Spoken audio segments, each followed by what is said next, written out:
네, 여러분 안녕하세요. 반갑습니다. 오늘 날씨 보니까 이제 뭐 겨울이 다 지난 것 같습니다. 한국도 많이 따뜻해졌다는데 그래도 이런 날씨가 또 감기 걸리기 딱 맞거든요. 그러니까 끝까지 감기 조심하시면서 잘 지내실 수 있기를 바랍니다. 자, 이제 오늘서부터 수요 온라인 성경 공부는 이제 사도신경을 마치고 주기도문을 시작을 하려고 합니다.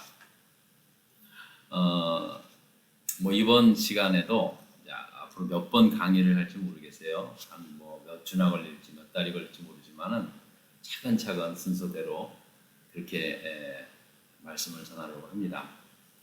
주기도문을 항상 이렇게 떠오르게 되면 예전에 제가 신학교 때 이제 우리들에게 그 주기도문에 대해서 가르쳤던 그 교수님의 말씀이 떠오르게 되는데요.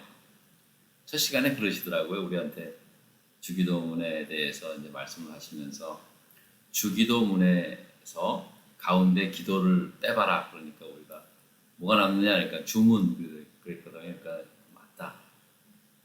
예수님께서 가르쳐 주신 주기도문, 기도하라고 가르쳐 주신 그 주기도문을 가지고 기도를 하지 않고 그냥 한다면 뭐가 되냐? 주문이 된다는 거죠. 그래서 기도를 주기도문을 주문처럼 외워서는 안 된다. 그렇게 말씀하신 것이 기억이 납니다. 근데 실제로 이제 목회를 해보니까 주기도문이라는 것이 언제나 뭐 우리도 뭐 토요 아침 기도회 때는 늘 마칠 때마다 주기도문을 외우면서 마치지 않습니까?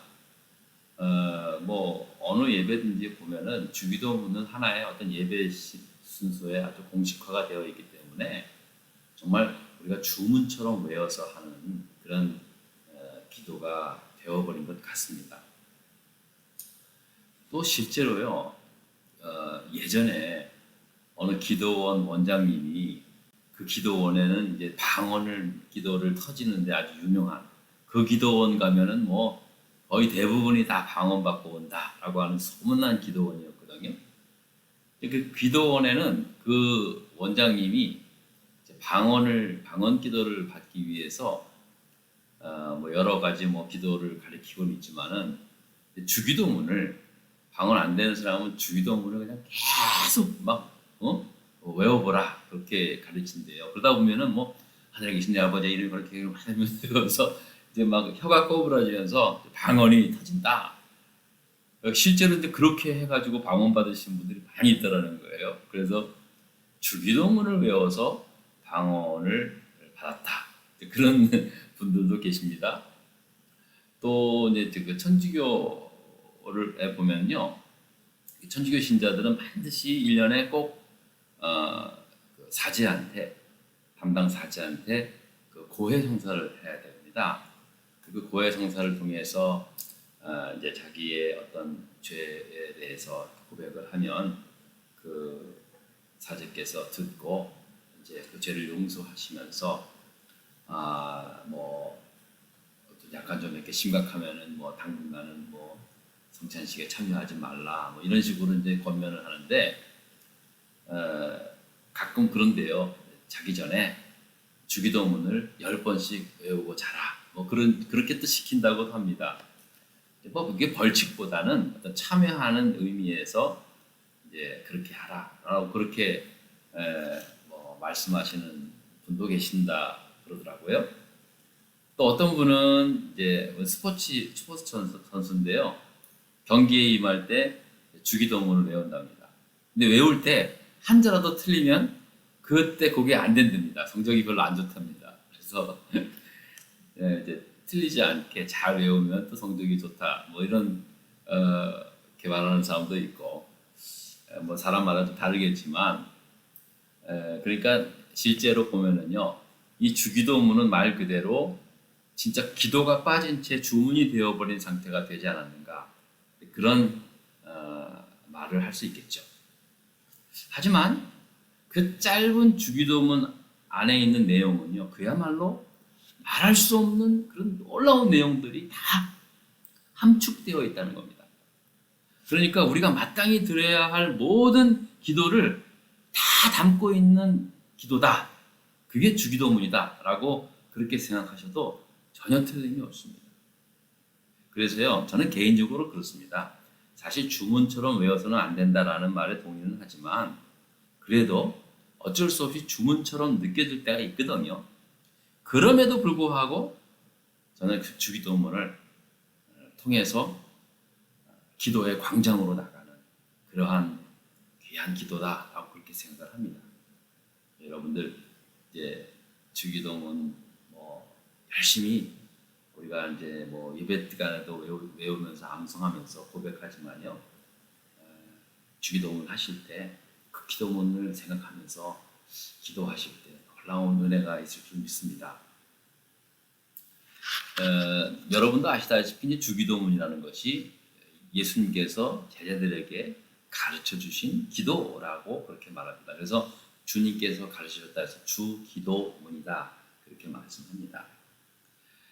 이제 성경에서 이제 두 군데 나와 있는데 마태복음과 누가복음에 나와 있는데요. 제 마태복음 6장에 보면은 예수님께서 기도에 관해서 이제 제자들에게 말씀을 해주시는 그런 장면이 나옵니다. 근데 그때에 기도에 관해서 제자들에게 말씀하실 때 제일 먼저 너희들은 기도할 때 외식하는 자가 되지 말라라고 그렇게 예수님께서 말씀하십니다. 그 당시에 뭐 서기관들, 바리새인들은 매일매일 뭐 오후 사람들 많이 다니는 뭐 4시나 5시 정도 되면은 길거리에 서서 하늘을 향해 두 손을 벌리면서 사람들이 다 듣는 그런 상태로 막 크게 기도하고 막 그러거든요. 근데 그것이 굉장히 마치 아주 경건한 유대인과 같은 모습으로 사람들한테 보여졌다는 거죠. 그런데 그렇게 하지 말라는 거예요. 남들한테 보이기 위해서 그런 퍼포먼스식의 기도는 하지 말라는 거예요. 오히려 그렇게 할 바에는 골방에 들어가서 은밀하게 문을 닫고 하나님께 기도하라는 거예요. 물론 우리가 이제 공예배 때 사람들을 대표해서 기도하는 건 있죠.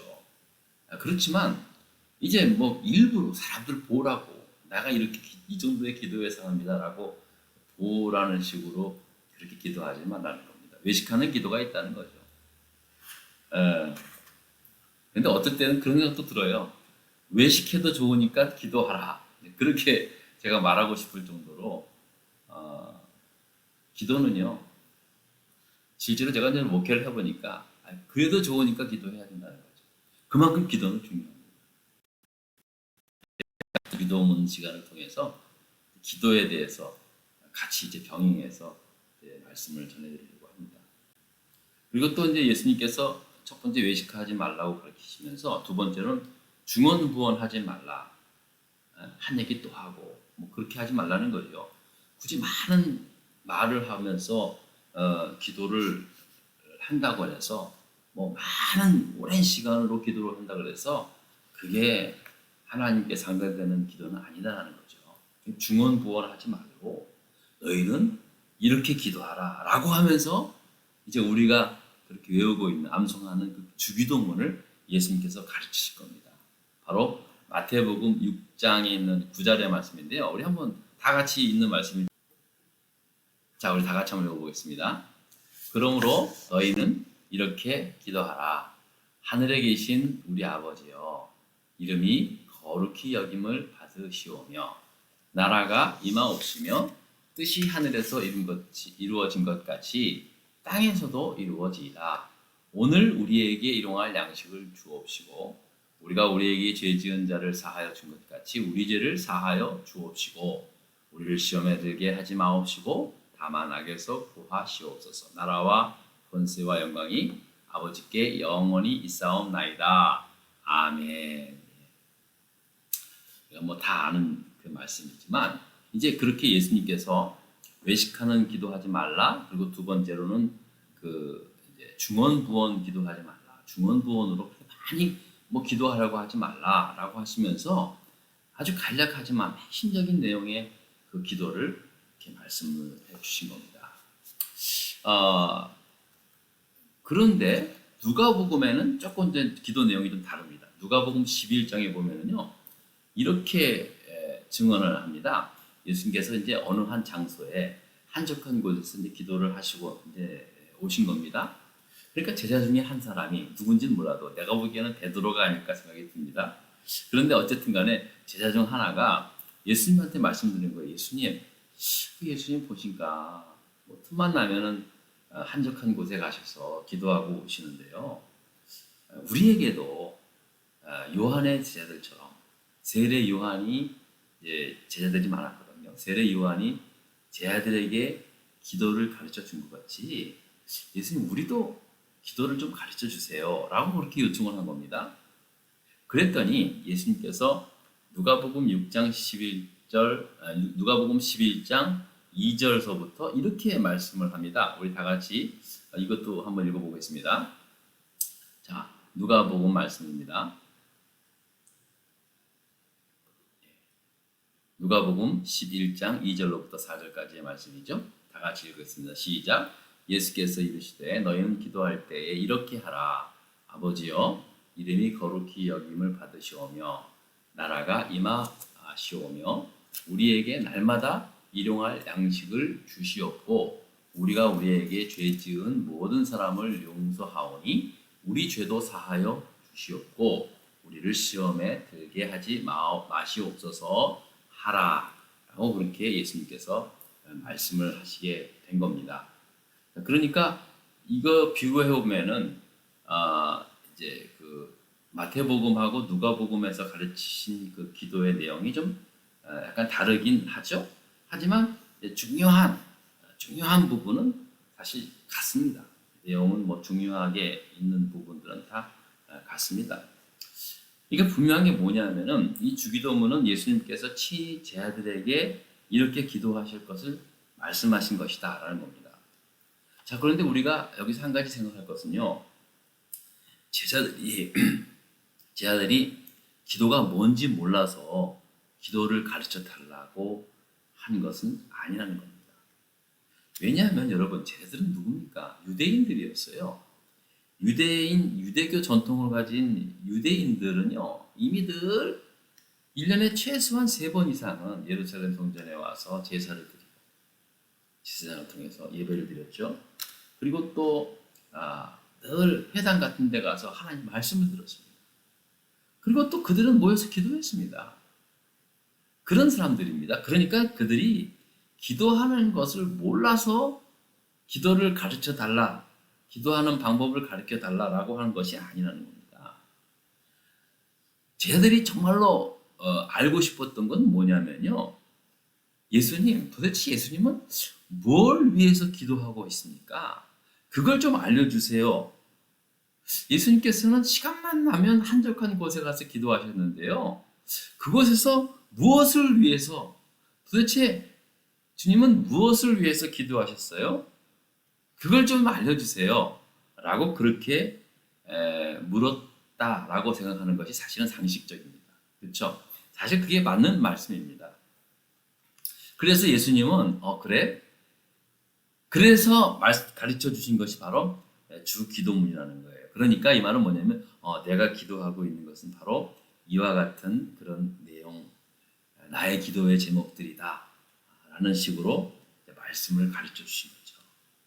그러니까 이 주기도문의 내용은 예수님께서 시간 날 때마다 하나님 앞에 간절히 기도했던 기도의 제목들이었고, 이 오늘날 저와 여러분들도 이 주기도문을 통해서 그 당시에 예수님께서 육신으로 이 땅에 공생애를 살았을 때 그때 틈만 나면 기도했던 그 예수님의 그 기도를 오늘날 우리도 함께 그때의 예수님 그리고 오늘까지도 예수님과 함께 기도하는 그런 시간이다라고 그렇게 말씀을 드릴 수 있다는 겁니다. 그렇죠? 예. 그러니까는 이 주기도문이 놀라운 거예요. 그냥 이 주기도문은 예수님께서 가르쳐 주신 어떤 기도의 표본, 그런 식으로 생각하는 것보다 그 당시 예수님께서 간절히 기도했던 기도의 제목들, 기도의 내용들이라는 사실입니다. 그러니까 우리가 뭐 주기도문을 외우는 식으로 그렇게 기도를 하지만 사실은 그 기도는 그 당시에 예수님이 기도했던 그 기도를 같이 하는 것 같이 계속 이어서 지금까지 초대교회 때부터 지금까지 그리고 앞으로도 우리가 이 주기도문을 통해서 예수님과 함께 기도하는 그런 귀한 시간이라는 사실이죠.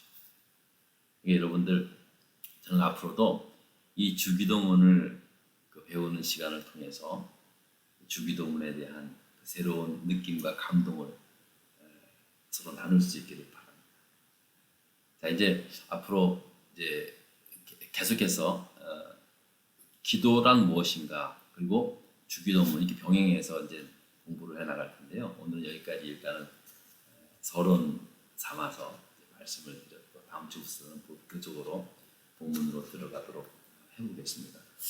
아무쪼록 여러분들 늘 건강 조심하시고 또 한 주간 승리하실 수 있기를 주의 이름으로 축원드립니다.